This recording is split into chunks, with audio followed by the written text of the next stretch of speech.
Hi, I'm Nisha DeGaring, host of Good Things Utah, and I've been a longtime supporter of Todd's Belief Cast.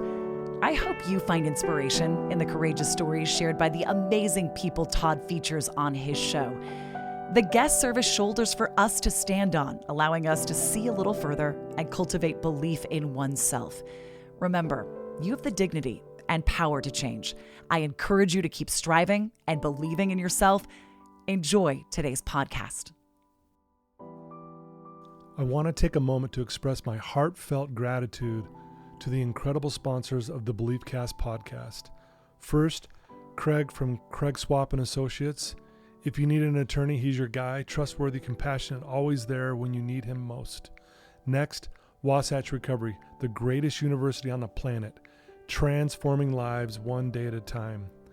Sandy from Minky Couture, the creative genius behind the most comfortable blanket you'll ever wrap yourself in. Comfort like no other. The visionaries behind Thread wallets. These wallets redefine style and functionality. Dave Philippi from Micro Plus, pushing the boundaries of nanotechnology and scientific research to bring us cutting-edge supplements for optimal health. The Ralphs and the Debenhams, creators of Mori Nutrition and Calm. Because if you're struggling with sleep, feeling stressed, or can't focus, Calm is your answer. Special thanks to the award-winning pianist Paul Cardall for his beautiful music that brings inspiration to every episode. And finally, Gab Wireless, letting kids be kids and giving parents the peace of mind they deserve. Right now, Gab is offering $25 off any device to new customers with no contract required. That's $25 off any Gab smartphone or smartwatch. Just go to gab.com/belief. That's where you'll get the best deal. That's Gab, GABB.com/belief. Thank you to all these amazing sponsors for supporting the BeliefCast podcast and empowering us to continue spreading positivity and inspiration to the world. Welcome back, everybody, to the BeliefCast. This is your host, Todd Sylvester. Today, we have the honor to have Richie Saunders and his father, Rich Saunders, join us. Richie, a standout junior forward for the BYU Cougars, has demonstrated exceptional dedication both on and off the court, earning accolades such as the Big 12 Most Improved Player of the Year and First Team All Big 12 honors. His journey is marked by early morning training sessions at age of 8 with his father. We're going to talk about that. I'm excited. A commitment to personal development and significant contributions to communities both locally and internationally.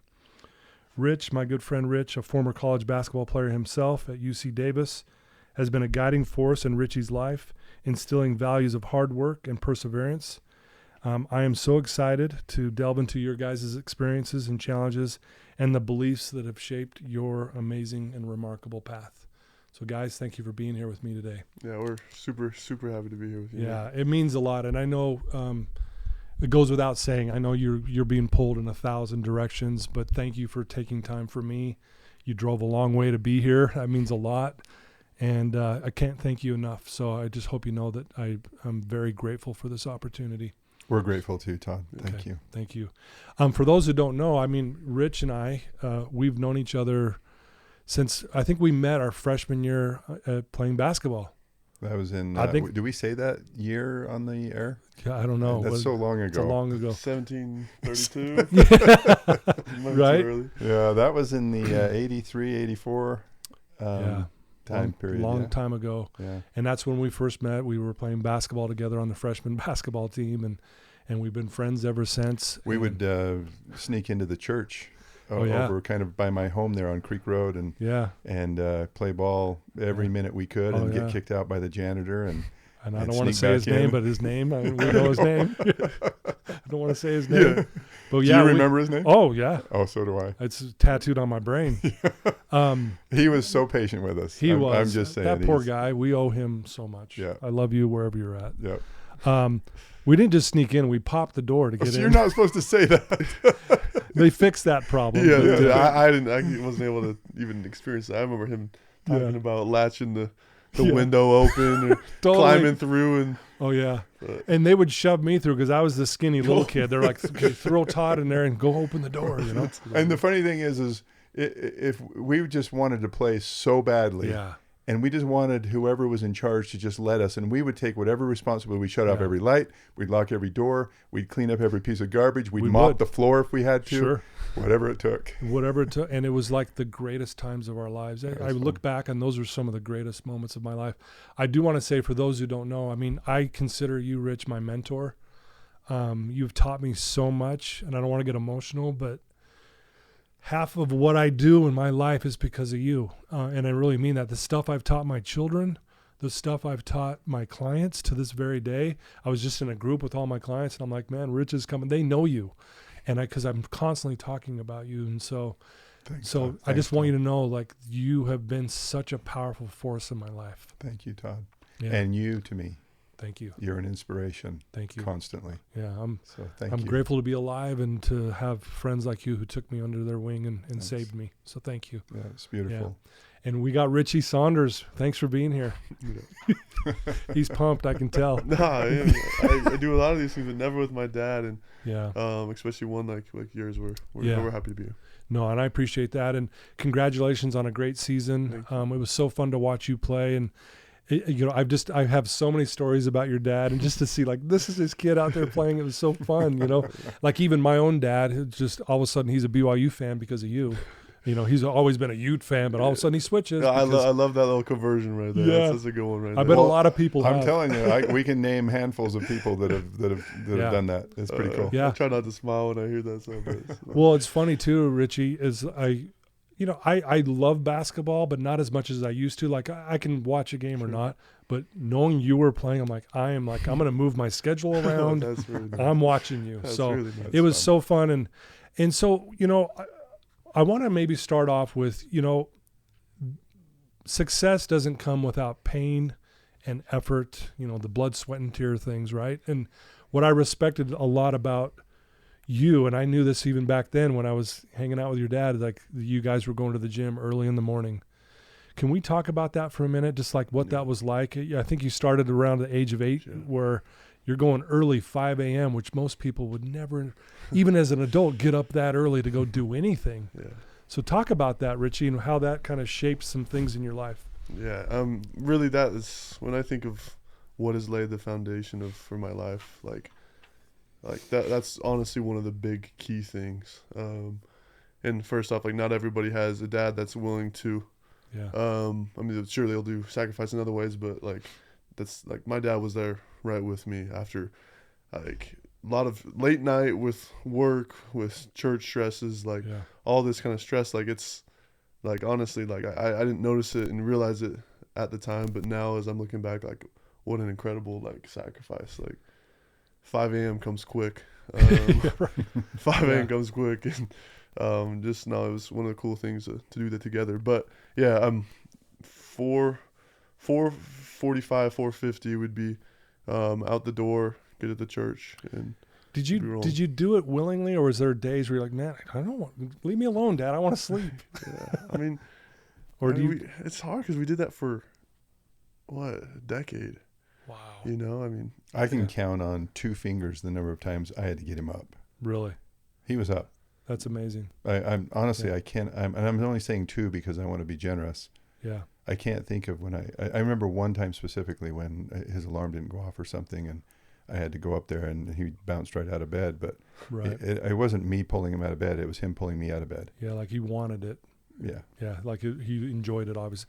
And if I remember right, you were doing that too when you were in high school and junior high. You were getting up early. I remember that. You even dragged me a few times to some of those early morning workouts. And I remember at 5 a.m. on Tuesdays, Devin Durant would come over, and we would do workouts one-on-one. Jeff Judkins was another one we'd do one-on-ones, and they would teach me the fundamentals. My dad didn't play ball, so he didn't know what the fundamentals were. Right. But we arranged these types of things, and so 5 a.m. in the gym was a norm. I love your dad. It just reminded me. I remember one time we just got through mowing lawns all day, and he looks at me and goes, "Todd, the world's gonna crack one day." Just remember that. Yeah. And he walked away. I'm like going, huh? So what am I supposed to do with that? Okay, I better be ready. With the most serious tone. Yeah. Yeah. He was amazing. Yeah. And your dad, remember, always had a clipboard. He's like, and we had computers. And he's like, yeah, when the computer's down, I got a computer. I can still work. Actually, you guys can't do anything, but I'm working. Remember that? He always had a notebook. Your dad was amazing. Well, yeah, and again, that is amazing that you were that early, that young, willing to do those things. At that age, let's go back to when you were younger. Yeah. Did you have visions in your own mind like, hey, I want to play obviously high school basketball, but college? Were you thinking of that back then? Yeah. No, we were. My dad he's really good at like helping create visions and creating a path to get there. But that's like we had a strong vision. Like, I didn't know exactly to what extent or whatever, but it was like we wanted to, like, I say we because it really is a group thing, especially with my dad. But like we wanted to for sure play college. Like that's like playing college basketball was like that was our like what we worked towards. It's funny. I remember growing up and like Coach Rose was like, I grew up big BYU fan, right? Like Coach Rose, who's one of the old coaches at BYU. I remember vividly coming out and being like right outside of the gym. It'd be like 6:30 or whatever when we finish up. I swear he lived right by that gym. Like for some reason, right. Like I was like, I knew it wasn't at all, but like for some reason in my head as a 10-year-old, I'm like, I know Coach Rose lived in that house, right? That could see us coming out, right? You were thinking that because of that, you were going to gain favor with him. I don't know. I was 10, but I was right. I never knew that. Yeah, it was funny, but I just like to whatever extent or why, I look back with such good memories on those mornings and stuff, but because it's like it's not always easy to like say get out of bed after like just a long day. You come up like that 5 a.m. or 4:40 a.m. alarm comes quick, right? And like just at a young age, and this is kind of one of the things I like try to preach to like the younger like kids that I talk to, or whatever. Like it's just there's always that feeling of like I don't want to get out of bed. There's no way I can get out of bed. Yeah. You know what I'm saying? Like, like that's a real feeling. Like you can feel it in your chest. Yeah. But like for some reason, like I've found that like taking that and just being like, oh, screw that. Like I'm like, oh, like let's just get out of bed. And just really like just physically getting out of bed, then like really cool stuff happens. Like, you know what I'm saying? Like like I do believe that like through habits and stuff, like it's easy for the first few weeks, right? Yeah. But like if then that feeling really comes in strong. Yeah. And like I think my parents have really taught me this and showed me this firsthand. But like of just figure out some way when that feeling comes, that thought comes of just keep moving, just get out of bed, just roll out of bed, even if you really have to physically roll out of bed, just get out. Yeah. You know? Well, I think the important thing maybe with that is, as I'm listening to him, is, a lot of times, when you set a goal and you want to achieve it and then it gets hard, sometimes somebody might think, well, I have this resistance feeling, this it doesn't flow easily for me to get out of bed at 5 a.m. It's hard actually. And so maybe I shouldn't be doing this. And that I should only find those things that are easy for me to do every day or whatever frequency to get the goal accomplished. And it's just not the fact. There's nothing easy about accomplishing really hard things, really well accomplished things. And so it takes a price. And I think that's evident of the price that is paid. You have to pay that price. You do. And I think you told Richie, if you want to play Division I basketball, it's going to be the hardest thing you've ever done. Yeah. Fair? Is that accurate? Absolutely. And you helped him, Rich, create this vision to visualize what he ultimately wanted. Will you kind of describe what that looked like? Yeah. I mean, I don't want to have anybody misunderstand. It wasn't like it was just natural that everything was evident that he's going to be a Division I basketball player. Right. It wasn't. In fact, there were times when I'm thinking, okay, what do we got to do to get this kid to make the 8th grade team? Right. I mean, literally. Yeah. and then it was like, okay, he has some capabilities here, and so how can we work on the vision for him to, as he is in middle school, how do we help him to not say, gee, I just want to make the team, but it was, I'm going to start varsity as a freshman. You remember those conversations when we would say, it was not just make the team. It was, we want to start, not just start, but we want to lead the team in scoring. Yeah. It was those kinds of thought processes. One step at a time is, can we make the team? Can you start? Yeah. And we even had goals of by what game do you want to start varsity? Yeah. Wow. Once he made varsity, it was like, okay, so then now let's target which game, by which time you will start, and what are the things that you have to do to be able to set the coach up so that he has no choice but to start you. Right. Okay. So, like, wow. I mean, I look back at those things, right? Like, I think he's really good at, like, helping me to just raise my sights. And, like, a lot of times it's uncomfortable for me, and I guess it's hard to raise your sights, because what if you fail? Like, so you just totally get vulnerable with it. And, like, he's always been really good at helping me to do that. Like, look, like this is so cool. And he's like, say for example of like, look, we made varsity. Yeah. It's like, that's great.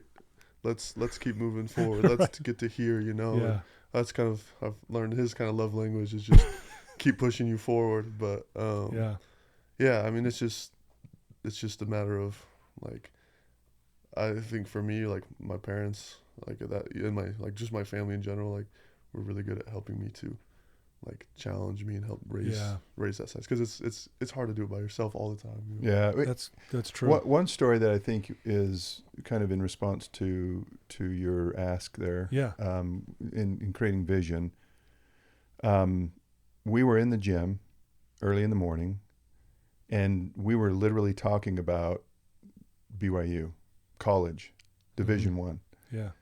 And it was a time when, I mean, you have to think about it. You're in those moments. You don't know. Yeah. Well, now we have the privilege of looking back, and it's like, well, obviously, but that it was never obvious. Yeah, and I was sitting there trying so Division I will be the hardest thing you've ever done. Mm-hmm. And what school do you want to play at? And Lisa was coming over to help us in that early morning this one time, Richie's mom. Yes. And and she pushed on our thinking, because she wanted to protect him and say, well, let's focus on the 8th grade team. Don't be talking college. Yeah. But it's like, no, let's focus on the 8th grade team, but let's focus on, because the 8th grade team is a step that we would take to get to what we really want to accomplish, which would be that highest level. Right. And so we had to kind of, and there was some arguing and beating that up a little bit and battling it, and then it was an imperfect discussion, and we just said BYU is it, Division I, elite athlete. And let's just so let's start organizing ourselves around that. Yeah. And Richie doesn't like me to talk about that a lot, because he doesn't want to shed any negativism on his mom. Yeah, because she doesn't get enough credit. I remember coming home after school and being like, "Mom, let's go to the gym," and she'd come and she'd be standing in the middle of the lane, and I'd be running full steam at her and be like, "Foul me, Mom! Like, I need to work on my finishing." Like literally, I remember like, what an idiot! I was so stupid of just like, that's awesome. Like, I was just hurting my mom. Like, I was going right into her, and she would do it, and she would just be hitting me. Like, she just wanted to play, and she would talk to me after. It was like, I don't know how to keep going with him. He's hurting me. He's too strong. But like, she's awesome. No, Lisa's the best. I ran into her at some conference this past summer, and I started bawling my eyes out. She came up and gave me a hug and whispered some very amazing wisdom in my ear, and I lost it in the middle of 1,000 people around me. I'm like going, knock it off. That's cool. That's so cool. I don't know if she told you about that, but it was so good to see her and all your daughters and stuff. That was really cool. But shout out to Lisa. She's amazing. But again, the process of doing anything hard, or something that you want to achieve, like you said, Rich, something that's really high level, it sometimes gets a little ugly. It just does. I see it with my own clients here. If they want to change their life from a drug addict to a good person in society, it's going to get ugly for a minute. It just does. Change is hard. Change, improving's hard, and so, but yeah, I love the visualization piece. I've heard it said, how can you hit a target you don't have? Yeah. Right? Like really if I good. say, hey, go hit that target out there, you're like, well, there isn't one. Well, yeah, you're not going to hit anything. Yeah. So create a target, create the vision. Here's where we're headed. Let's make the 8th grade team. But I love that you had that overall vision. Like, this is ultimately where we're headed. Yeah. It's pretty cool. And I'll add on that. Right? I remember, like, in the church with the core that we, like, with our childhood, spent all the hours in. Like, there was a couch, just in the foyer or whatever. I remember, like, there was times when it would be like we'd get in there and for our morning workout, and we wouldn't even shoot a basket. We would just sit there and just think. He brought up the example of some European country that would just do this for training, their gymnastics team. Remember that? Yeah. Of like, just picture yourself shooting this. Oh, wow. And like, maybe that can add some right there, right? Of just like, even in the thick of it, of just keep reminding yourself of what you're going to do. Keep picturing it in your mind.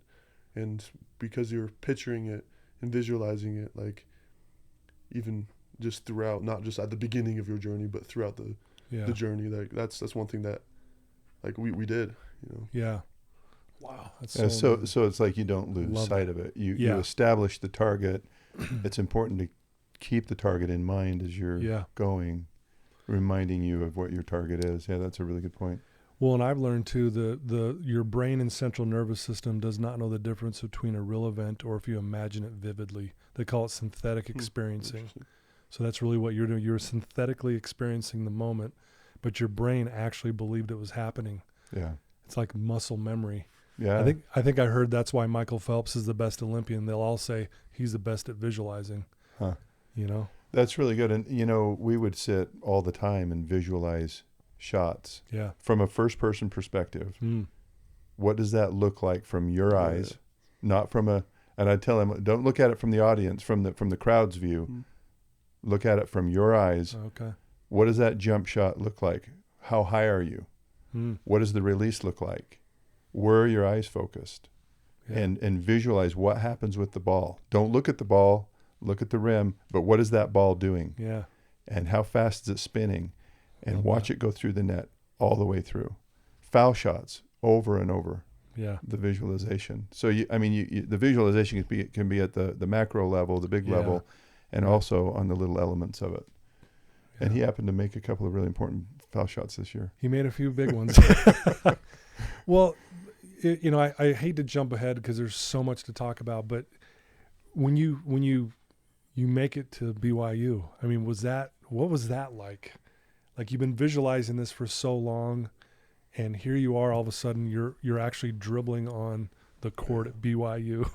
What was that like when you first got there? No, I mean, honestly, like, it was a really cool moment. Like, I wish my grandpa, who was a huge BYU fan, like, I wish he could have been there in the sense, because that's what we used to go to the games with him. Isn't that where you fell in love with BYU? Because he'd take you to those games? Yeah, I mean, it was he ingrained it or whatever, like, from early age. But I remember my first start as a freshman of sitting down on the bench and looking up, and that being like a really surreal moment.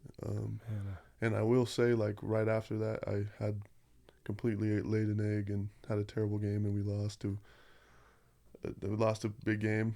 And I don't know, I'm just saying that it was just like, wow, it was really cool. And then it just, another one of those times when you just get beaten up, right? You're like, I'm on top of the world. Like, this is so cool. Like, I've worked so hard for this. And then just completely, like, went from 100 to 0 in those moments, right? But I just only bring that up of just, like, even when you get there and it's great, it just, like, stuff happens. Yeah. But that doesn't define anything I've learned. Well, how do you handle moments like that, Richie? Because there's days where we do lay an egg and things don't go the way we want it to. We were visualizing it this way, but it went the exact opposite, right?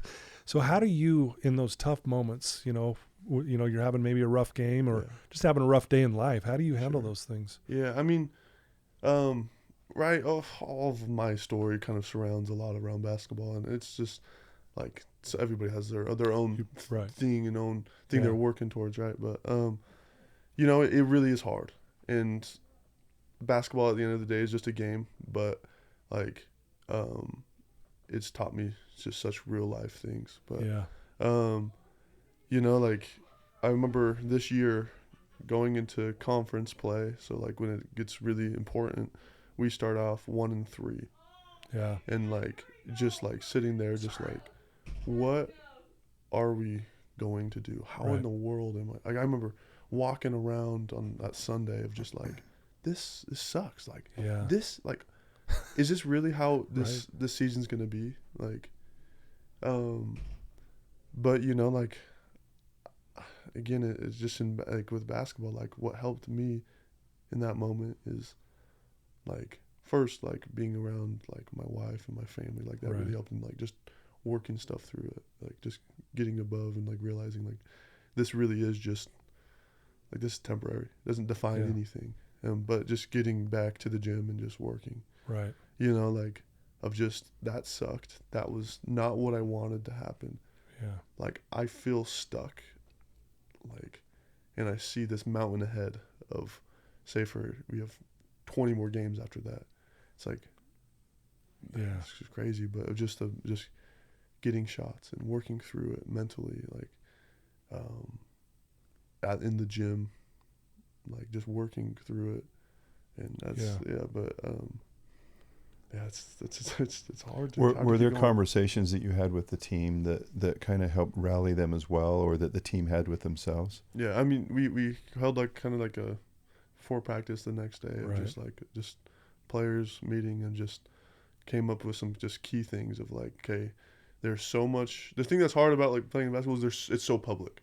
Yeah. Right, so everybody's just thrashing you like you're the worst, you're terrible, like, man, but I can't even imagine. Like, it just comes with it. Only BYU Cougar fans can do. No, it's common among all. Yeah. It is, all fan bases. But like we talked about it, just like let's just forget everything that's going on around. Let's just focus on a few things. Of one is like we're going to play for each other. So play for your brother was the key phrase. I like that. Like. So we're looking across, we're looking at the people with us. And number two was we're going to play harder than the person across from us. So the other team, like we're going to play hard. And the third thing was we're going to find joy in the gym. It was like in those times, right? Yeah. It's so easy to be dark and because it feels dark, but we were going to manufacture it if we needed to. And really those three things I felt like are what we like just took to heart as a team, and ended up having like one of the best seasons in BYU history, which was a cool thing. Looking back at that 1-3 start. Yeah. Wow. And I think that again illustrates when you're in those moments, you don't know the future, you don't know what's going to happen. He had no idea if it was going to even get worse from there. Mm-hmm. Yeah. Just like back in the days of the early morning gyms, we had no real idea. There was no guarantee that he was going to be landing at a Division I. Right. I mean, the unknown is what scares us all from achieving. Is it makes us cower in the fear of it. And I think in those moments are pivotal. And just remembering that the chapter is always being written, and you get to decide what goes in the book. Yeah. And I think you're an author. And so him, pulling his team pulling together and organizing themselves in a way that helped engineer the outcome, and didn't just cower in the fear of we're not going to win. And this is coming from a guy that has said to me, I would rather not play college basketball than to play on a losing team. Wow. So that's how important the winning was. That's how much it means to you. Yeah. Well, and again, I think that's kind of the attitude you almost have to have, really, because what you put up with is what you end up with. If you're putting up with losing, that's what you get. It's like, okay, we'll put up with it. No, you guys were like, we got to do something different here. We got to change course. I do want to say something that was really cool from your sophomore year to your junior year, and we as friends from the outside would say this, the improvement we saw in you was unbelievable. Do you ever, I mean, you probably noticed that, but you were great your sophomore year, but this last year, there was something different about you in a really good way. Did you notice that? And do you know what I'm talking about? I mean, yes, I do. I don't know. I mean, we work a lot with I'm excited numbers. to hear the answer to this. Work a lot with numbers. And so statistically, yeah. Well, I mean, honestly, there was something you had a little more swagger to be that from my perspective. Again, not that you weren't working your butt off your sophomore year, because you did. You were a hustler. That was one of the things that really stood out to me. I'm like, man, this guy is diving for balls. He's hustling. He's taking charges. I love that. But something between those 2 years, I don't know. Am I saying something wrong here? I mean, I hopefully. Why is your dad laughing? I don't. Yeah, well, there's other conversations that he wants to have. But just in life in general, like every little thing is just something that you learn and you can build on. It's an opportunity to grow from, and I feel like, I mean, that's what I hope to do from my freshman year to sophomore. You just keep learning, you keep growing, keep working the whole time. Yeah. But I mean, no, so much just changed. Like there's just so many different nuances to something like that. But it was, I don't know exactly how to answer that, but. What are you thinking, Dad? Sometimes a dad can be biased. Sure. Just once in a while. Sometimes. Just a little bit. I've said to him over the years, over and over again, I don't think you understand how good you can be. And I think that is a message in my world. That's a message come from God to every one of us. Yeah. That we have no idea how good we can be. Yeah. And sometimes we just really undersell ourselves in life. And so I was, I was coming from having played college ball and being a driven guy, watching his skills develop. I would say to him, and genuinely, because I wasn't blowing full of smoke, I don't think you understand how good you are. Yeah. You can be really good. And biased or not, that's just how that went. Yeah. And I think the difference. I think the program his freshman and sophomore year put some fundamentals into him and taught him the game of basketball at an elite level, and really put the right foundation in him. And then I think some chemistry change happened in the junior year. You bring chemistry change. You bring. You bring more tenure, you bring the foundation that was built in those first couple of years, and a guy that has a passion and a drive to win. And I think those are some of the ingredients, in my opinion, that kind of added to his advancements in his junior year. Yeah, I love that. Is that okay? Is that okay? Yeah. Good Richie, you're awesome. Good answer. You mentioned God, and you guys are men of faith. I look up to you guys in that realm. How has that, Richie, played a part in just how you carry yourself in life and handling some of these things? Yeah. How does your faith shaped you? Yeah. I had basketball has just been everything all my stories are associated with basketball, but I had a coach that really challenged me on my faith aspect, which is interesting. Just doesn't happen a lot, but it was just look, you are going to have so much stress, so much pressure. There's going to be so much. And he just challenged me to make it a thing with you and God. So in my words, it's make it an us thing. So everything I want to do on and off the court is an us thing. It's and I've learned that I love that. It's the whole scripture in Matthew about just take my yoke upon you, right? It's just that aspect of with God, I believe that you can become more. Yeah. As a basketball player, I feel so much of this exterior outside pressure, whatever, But I've learned over the years of just like let God take some of that. Yeah. You know, let him take some of that. And at the same time, use like God, and I believe he's okay with using this as maybe me, but like just let's do this together and do more. Yeah.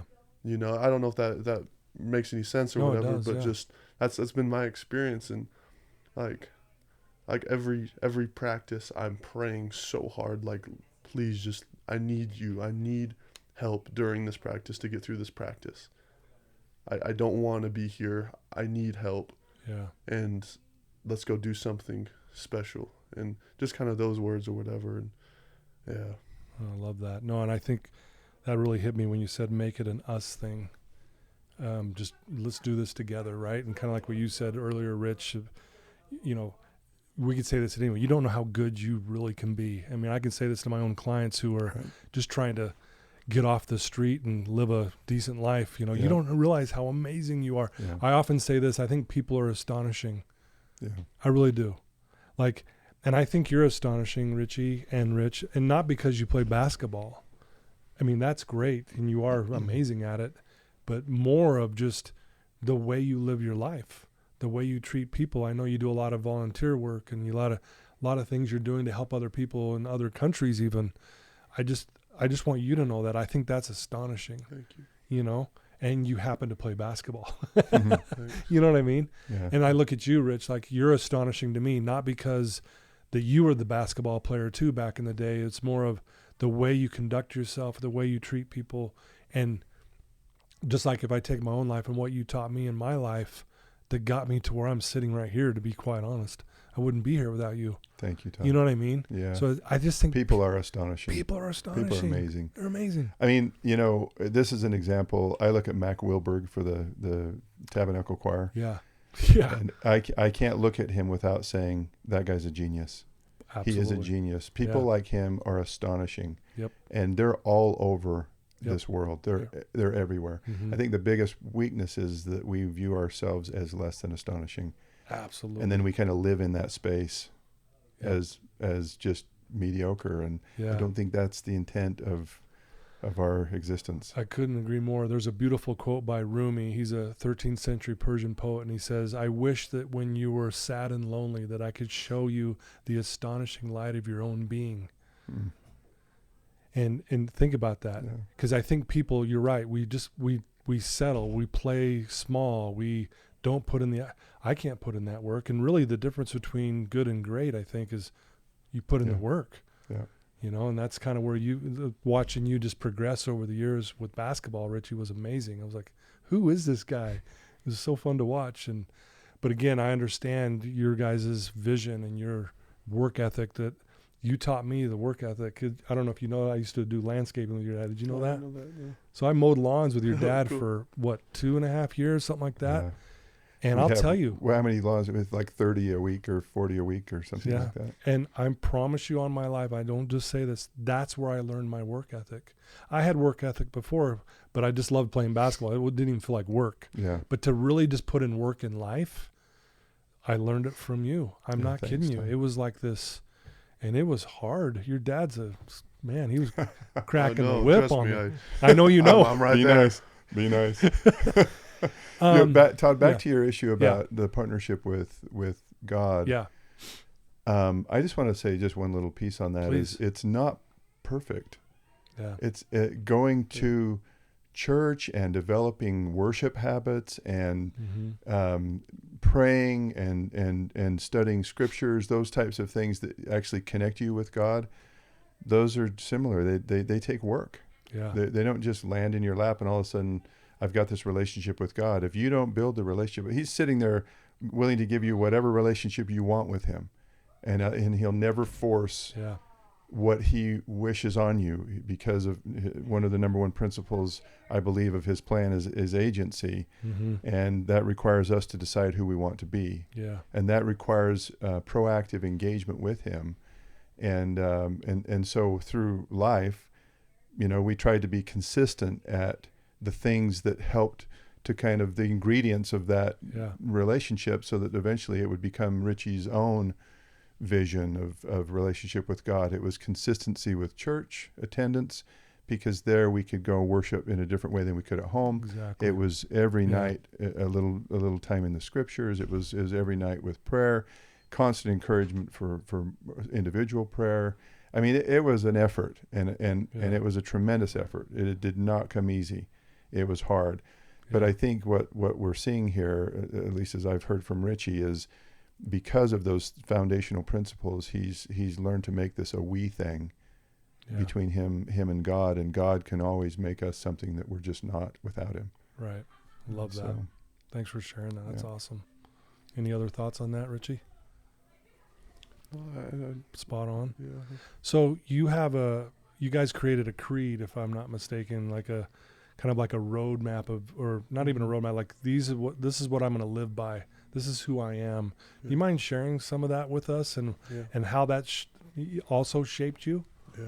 I mean, I was like, I can't remember exactly, probably, it was in the first few years.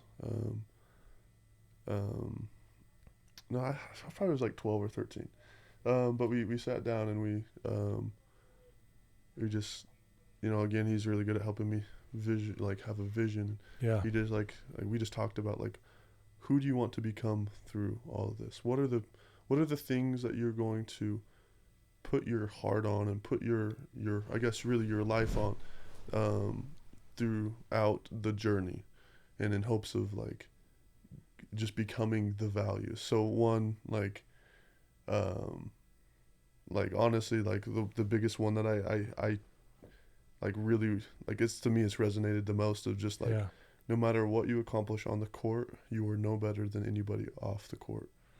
Or I like that. Pretty much just anybody. No more important than anyone. Yeah. Wow, like, and that doesn't mean your value's less, but it's just a matter of like, just because you go out and say score, I don't know, 45 points or whatever, like I never did that, but you score 45 points, like, that doesn't make you any better than somebody in the stands watching, or somebody that you're driving by on the way home from the game or whatever. I like that a lot, actually. And that's like something that you work on, right? But in hopes of, after it's all said and done, like, that's actually like who you are and what you believe in your heart and what's really like etched in your heart. Yeah. So is this creed thing, is it something you like read on a daily basis, or is that something like, again, just to kind of like center you for the day, or how does that look? Yeah, I mean, it's came up a lot more recently, actually, in the last 6 months or so. Okay. But, I mean, it was there the whole time, and it was something that we would exchange, I don't know, maybe a couple times, maybe once a year, a couple times a year, throughout, of just little thoughts from it. But like, it's something that like we're mindful of, but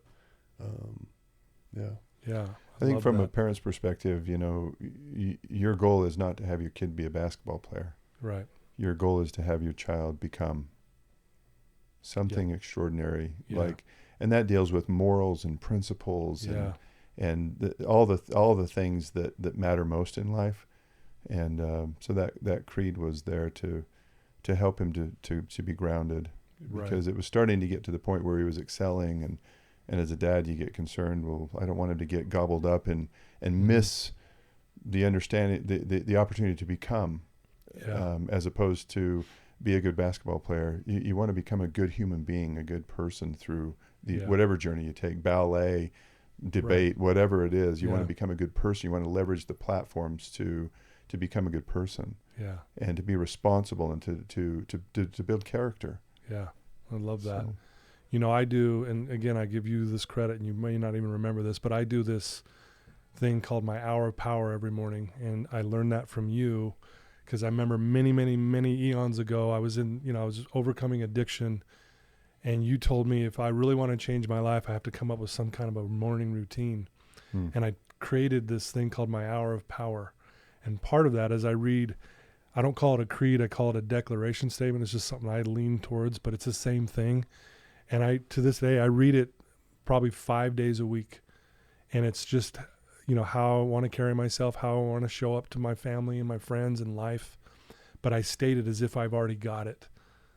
And it's in that visualizing piece. I do that as well. And just this, again, and I'm not just saying this, I just learned so much from your father that taught me these same things that he was teaching you almost. It's really cool.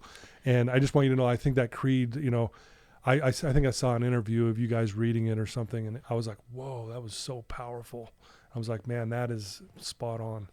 And you know, to Richie's credit, we could come up with whatever creed we want, and to your credit, we could come up with whatever power we wanted.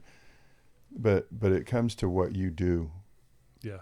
And it's kind of like, and credit to Richie, he made decisions to do and to become, and not just have it theoretically be a part of his life. Yeah. No, I love that. So you're married now, right? It's been over a year-ish? Yeah, year and a half, actually. Is it Sierra? Yep. Yeah. So tell us about Sierra. Yeah. I mean, we've talked a lot today about the early part of my journey, but she's like, it's like I've learned the last year and a half or however long, like, you know, like I cannot do it without her. Yeah. You know, so she's from Arkansas. Okay. Just I didn't know grew up. Her family's business was a dude ranch. Oh, really? Actually, yeah. So vacation ranch. That's awesome. Like I'm not a horse rider or anything, and so it's been funny to learn a little bit more of that kind of culture or whatever. But sure. she's like, she grew up as a guide for trail rides and stuff. Oh, okay. Just really great worker, and we met actually she played on the girls basketball team, and we met through that, which was awesome. And she's one of my heroes in life. And you know, I will say, especially just to echo that, like, is like last year we had a decision to make of, do we kind of stay here or do we move to a different school? There was a coaching change, and you know, like, I learned in that hard time, like, that was one of the things I didn't want to have to deal with. I didn't want to be in this situation, but yet here we are. Like, we were just having to make this hard decision, and like having her through that moment was just like everything. Yeah. You know, if there's times that I'm like, I can't talk, I can't deal with this conversation, you talk to this coach, like you do this thing, like, and it was just we actually created a partnership, and it was cool to feel like it was actually like a partnership, because it was hard and we needed to do it together. Yeah. It's kind of like having your darkest hour friend. Yeah. When you're kind of in those dark hours, it's the friend you need in that moment, that guidance, that support. That's really cool. Shout out to her. Yeah. And she can kick his butt in pickleball too. So really, so that's cool. Richie, are you just letting her win, or is she really kicking your butt? Yeah, you'll see. She should see it. She's really good. Right on. So, I again, I don't want to ask something I can't ask, but I mean, I know, looking to the future, do you know what your plans are? Do you know? I mean, I know you've got a lot of people wanting you to do certain things, and I mean, is that okay for me to ask that question? Yeah, no, that's fine. I mean, we're in a similar-ish situation right now of, like, do we stay here or do we pursue, like, the NBA, which I'm super grateful to be in this situation. Yeah, right? You know, this is what you work for. Yeah. But we're in that decision time we're in right now. Okay. Feels not quite as stressful, but it's still it's still stressful of just what if you, like, kind of go down the wrong path, you know? And that's kind of, I mean, I believe that you can make lots of stuff great, but it's still kind of a scary little decision point, and we're still trying to figure that out. But we're working through it together with my family, and like, super grateful for in these times to have such great support system. Yeah. Well, I'm sure I can't even imagine the pressure, especially at BYU. I mean, I'm sure you got so many people. You better stay, and you know. Honestly, sure. Like, but people have been really, really good. That's good. The fan base in Cougar Nation, they've been such good people, such a great support. It's been and you know, those that are close to the program and those that are far out, they've been incredible. Awesome. There's nothing like and you know, I, for one, I mean, I don't care what you do, because I would love either way, you know, as a fan and as someone who knows you and your family really well. Obviously, I'm sure that's a tough decision, but either way, I think it's going to be fantastic. Thanks. And you are so beloved, by the way, and I think you may not know this. I don't know, because you probably don't really focus on that kind of stuff, but man, so many people you have this way you carry yourself that people just, like even listening to during March Madness, listen to the national commentators talk about you, and it's really cool. Like just like your time at getting up at 5 a.m., it's paying off now. Yeah. And who wants to do all that to have this? But yet here you are doing it. Isn't that cool? Thanks. Yeah, no, it's It kind of blows my mind.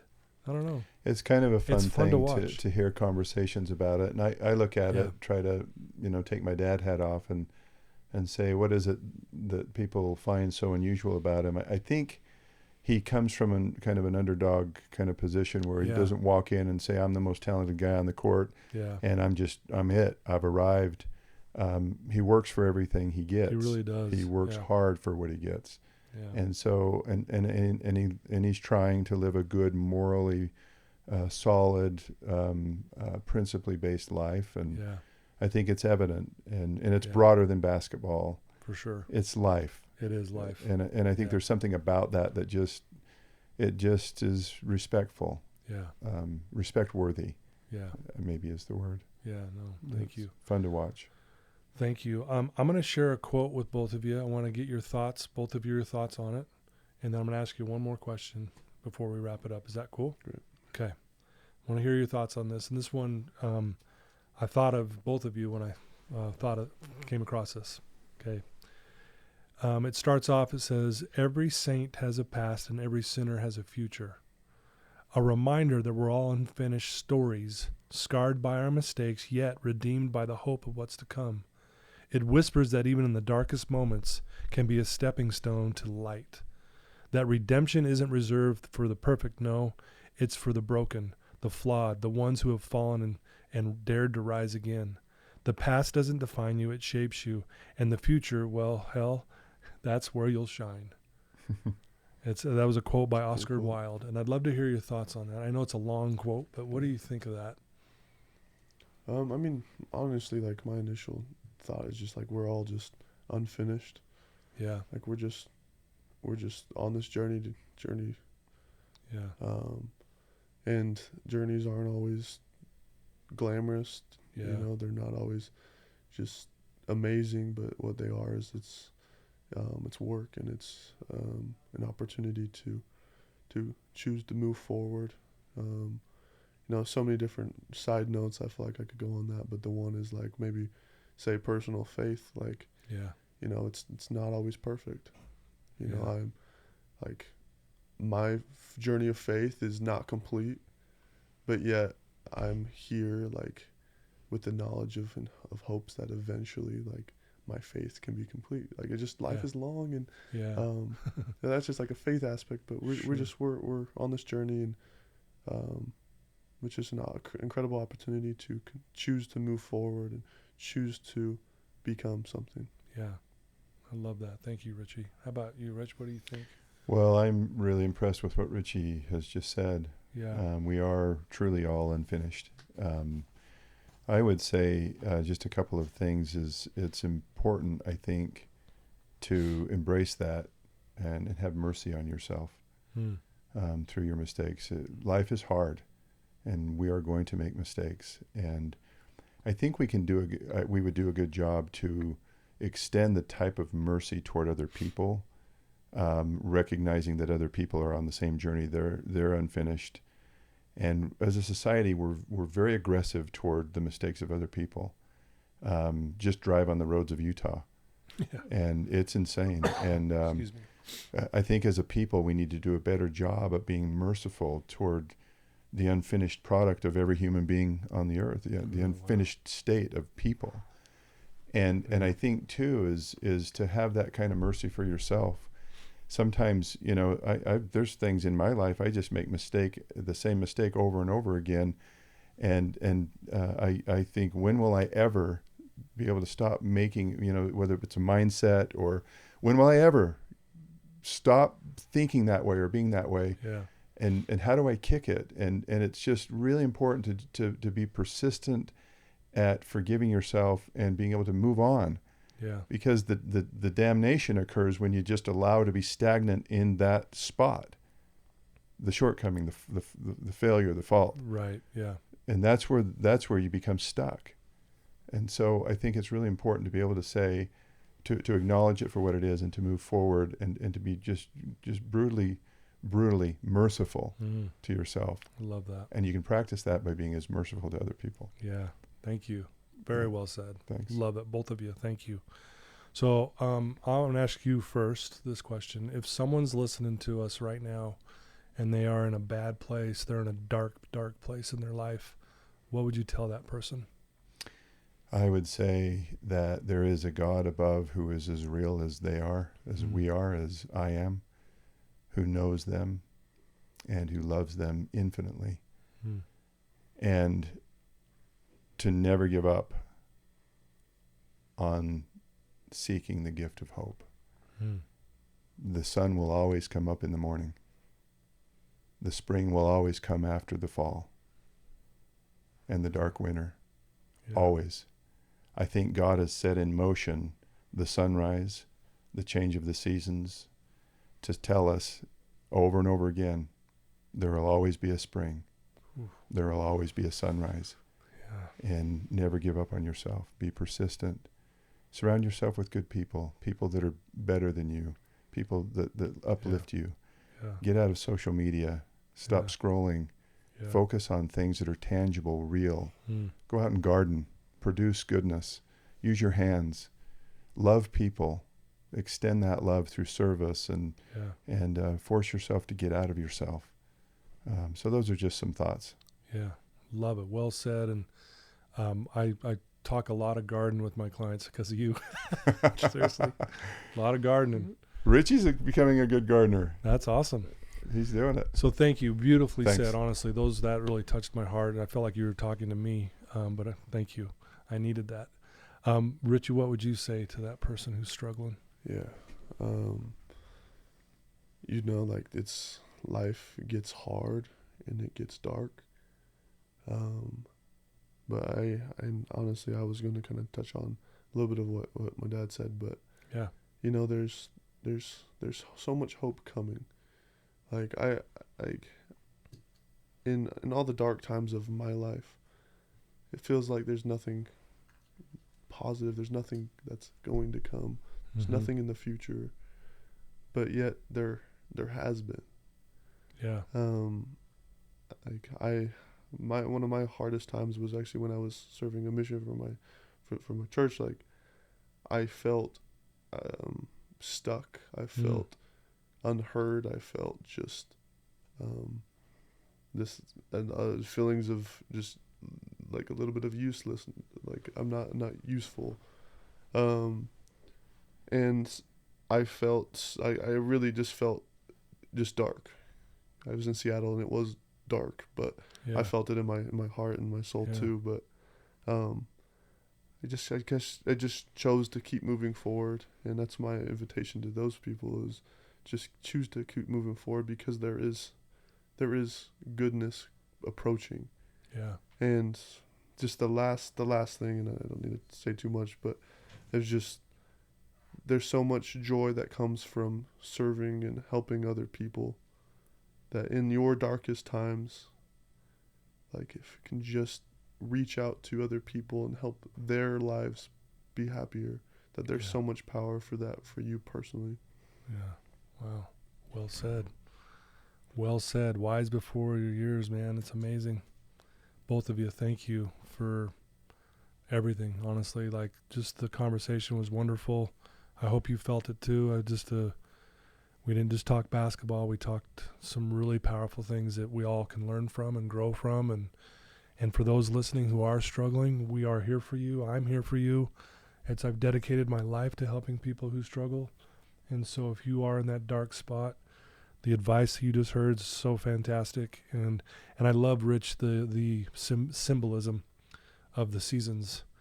You know, that dark winter, you're like, man, when's this going to get over? But it does. It finally ends, and all of a sudden you see your plants starting to bud outside. And you're like, oh my gosh, spring is coming upon us. And I really love that symbolism. And man, it does feel good knowing that that's always going to happen. And so thank you, for sharing that. And any last words from you guys you'd like to share before we wrap it up? Just super grateful to be here and to be able to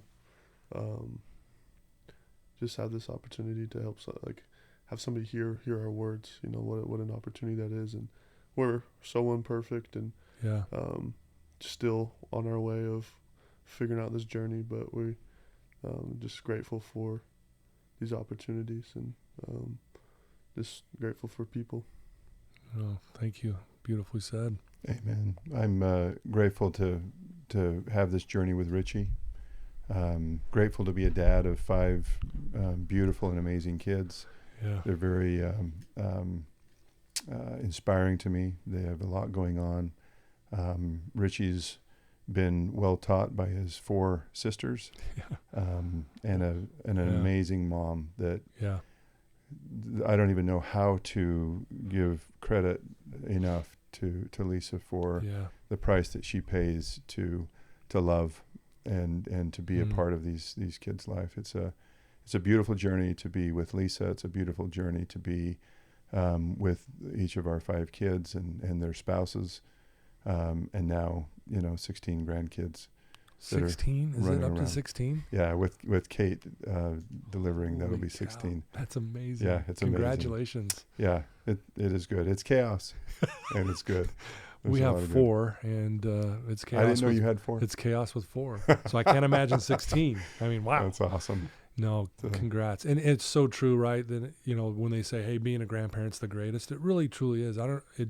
You hear it all the time, but then when you're finally there, you're going, it really is the greatest. It's amazing. It's amazing. It is amazing. Congratulations to you. You have an amazing family, and thank you. Best of luck to whatever you decide. I support you either way. I hope you know that. Appreciate and I'll be rooting for you either way. Thanks. And means a lot that you'd come here. No. Like I said earlier, I know you're pulled in 1,000 directions. You didn't have to do this today. You didn't need this today. But thank you for, spending some time with me and your dad, and it means the world. So thank you. Thanks, Todd. You're welcome. Really good to be with you. And just a last note. Yeah. You're amazing. Oh, thank you. You do an amazing work, Todd. Your impact is everywhere. Thank you. And really grateful to be to know you and to be considered a friend. Thank you. That means a lot. Yeah. Especially coming from you. Thanks, Todd. My mentor. Thank you. Likewise. Thank you. Well, there you go, folks. Richie Saunders and Rich Saunders, man. 2 amazing individuals out there doing their best, imperfectly, but yet at the same time really putting in the work to just not only be better at a sport, if you will, but just better at life, and more importantly, being better at helping and treating people with the respect and love that we all need at this time in our lives. Reach out to God, guys. If you're struggling, get on your knees and pray. Do what you got to do. I can't wait for everyone to hear this, but if you have a friend or a loved one that's struggling, send them a link to this episode. They're going to love Richie and Rich and their wise counsel to us. And thank you for tuning in. Again, thanks to my sponsors. I wouldn't be here without you. Love you guys for believing in me. Until next time, everyone. Love you.